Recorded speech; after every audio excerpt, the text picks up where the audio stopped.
Hello, hello mga palangga! Kamusta kayo?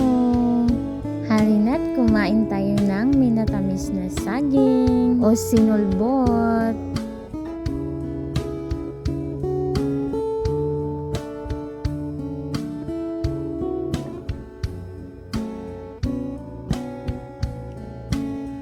At dahil cravings nga ako sa sinulbot o minatamis na saging, kaya nagluto ako nito mga palangga para sa aming merienda. By the way mga langga, alas 4 na nga ito ng hapon at maulan-ulan nga sa mga oras na yan. At itong niluluto ko nga ay patapos na rin. At syempre pagkatapos nga magluto ay oras na para lumafang. At sa mga oras na yan, si Habi nga ay naglalaba pa.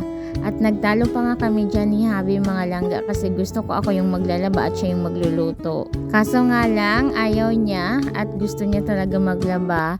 Kaya nagtalo kami. Pero naging okay din naman kami agad mga langga. At ito na nga mga langga ang aking sinulbot o minatamis na saging. Napaka-creamy niya mga langga kasi marami yung kanyang gata. At nilagyan ko din siya ng konting asukal lang para hindi sobrang tamis. Bale, worth 100 pesos nga mga langga ay makapagluto ka na nga ng sinulbot o minatamis na saging. Simple lang din lutuin mga langga. Sa 100 piso ay meron ka ng merienda. By the way mga palangga, hasta na lang diri ang aton nga video.